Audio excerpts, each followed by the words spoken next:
Okay.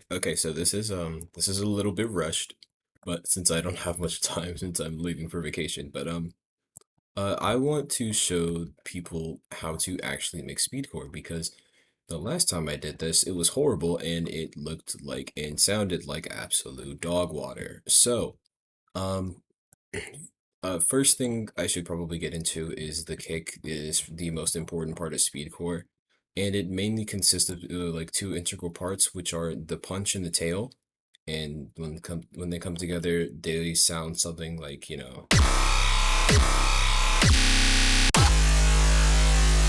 so those are all, speedcore kicks.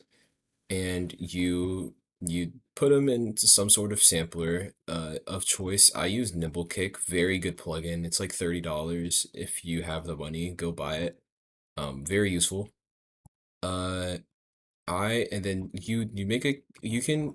I normally don't do this first, but if you want to, you can. Again, this is music. Do whatever the hell you want.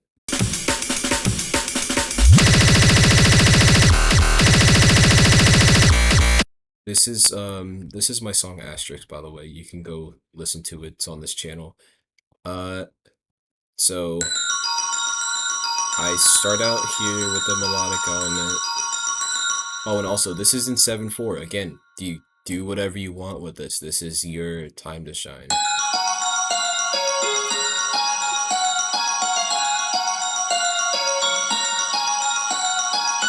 Okay, here we go. Here's the integral part. So, um most most actually listenable speedcore has a some sort of melody that really grounds you into the piece. So here I have this sort of repeating light-ish melody that floats on top of everything else, like in front of all the chaos that is the kicks.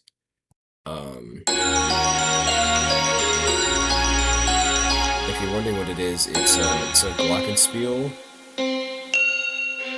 So it's the sonat. This is the glockenspiel is the sonatina glockenspiel. Very cool sounding if you put stuff on it.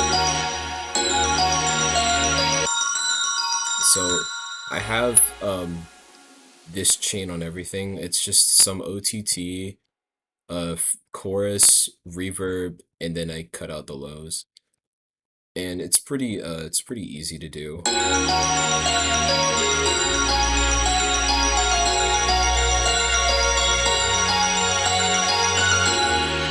then this is another. So the actual EDM part of this song here is mainly these chords and the kick and the lead or whatever. But this is literally just like any super saw you want to use, just go for it. You're gonna have this fading in.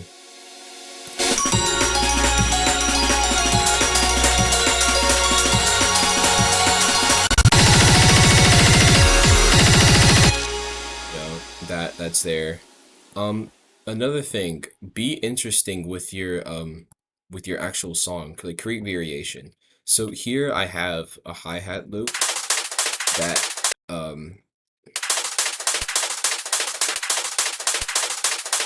that kind of runs through the song. So this first part, it's just the kicks. Then here, you can hear the hi-hats start building up to this part in the background. And then here I have these repeating snares that, oh, and also this really cool effect. This is made with Gross Beat.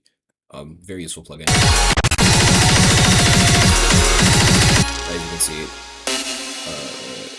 As you can see, you can use snares in speedcore songs. I don't know why some people don't use them. It's really cool to hear like something that's not a kick in a speedcore song, and it feels really nice. It adds that sort of variation.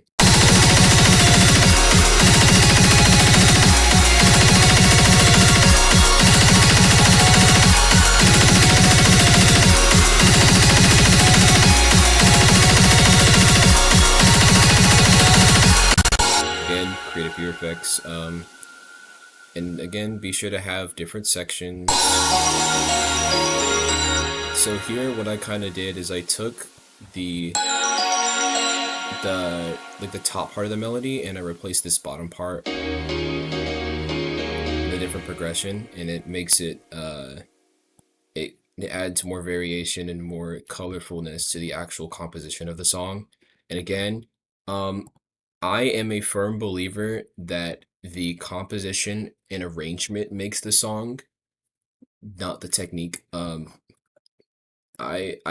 do think that if you can write this well, you shouldn't have to worry about like your kick or whatever.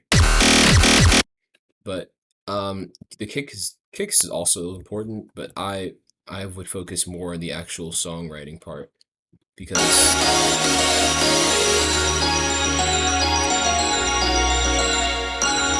like having this and then having all of your chaos over it, it just sounds really nice, and it's a really beautiful contrast that I personally do a lot.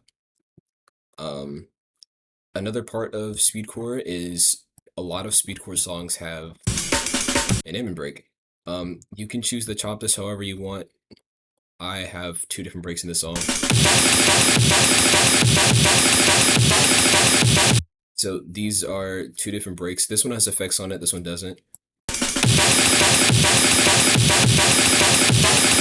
And it's supposed to be like a grounding-ish pattern behind this.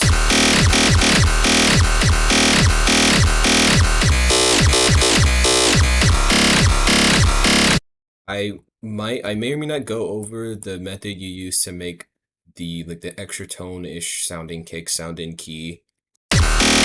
I'm probably gonna make a separate video going over kick patterns and stuff if that's requested.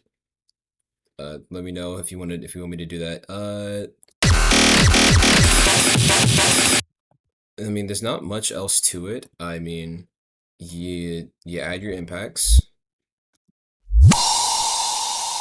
You have your effects. You have everything. Oh, here's another thing I did in this song. Don't be afraid to like really take it crazy. So here, I literally just changed the tempo 20 BPM faster,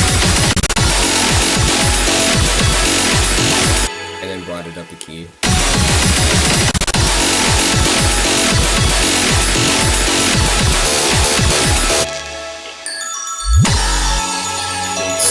It's also really nice to have these quick grounding parts. I know I keep saying grounding, but they're really just for like knowing your place in the song. Because having just like a really long ambient-ish part here kind of feels a little bit weird once you have this and then the final drop-ish thing, and it feels kind of jarring to just have a random, really calm part. So you gotta have some sort of chaos in between, you know?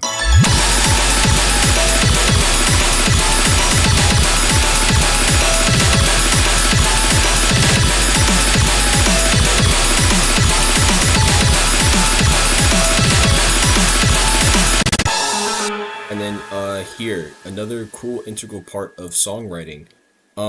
Make I near the end here, I completely switched the melody out here.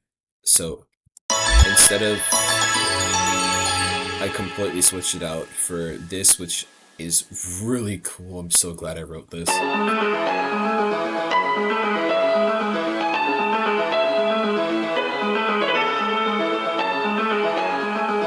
So this art really kind of gives it like a little floaty feel, and then the slowish melody over it really yeah, it's I don't know what sort of I don't know what being put this into my brain for me to put this down, but it happened and I like it. Um I Again, you can do whatever you want. It's your song. Go wild with it. You have the creative decision, and you should be the one doing all of most of the creative work. But again, it's your song. You choose what you do. If you want to do something like this, you can do something like this. If you don't, you don't. So let's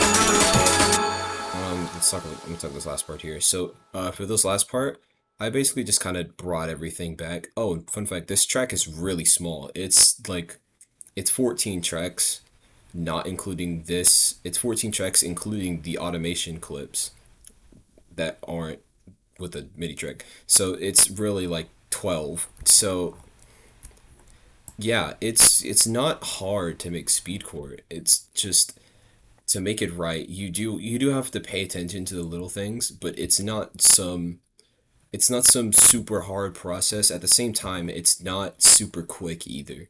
You can't just spam kicks and call it speedcore because then it sounds like shit and it's horrible. So I I would go with this.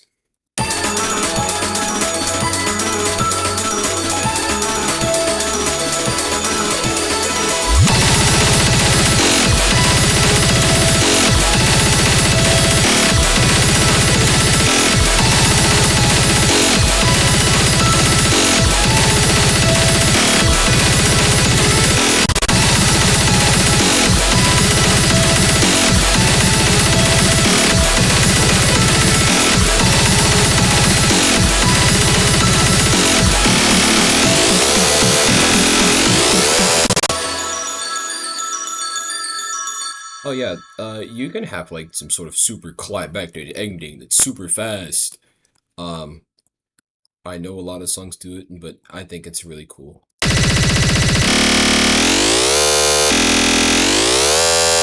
It's cool to have some sort of like really, really cool climactic ending before you get to your outro.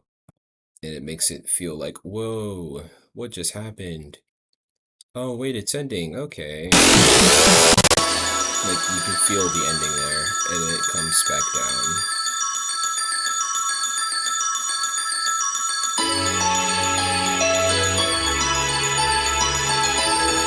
Again, this is me bringing back the melody from the beginning, just a key higher, but it's also back down into the original tempo, so it feels really like conclusive.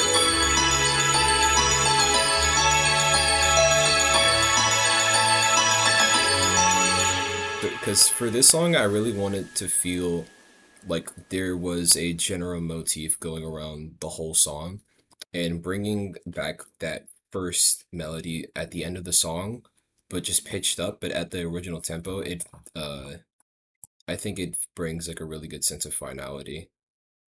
Again, sorry if you're thinking, why is this a songwriting tutorial? I came here for speedcore, but this is part of it. I mean, this goes for any genre. You have to know how to compose and arrange. So,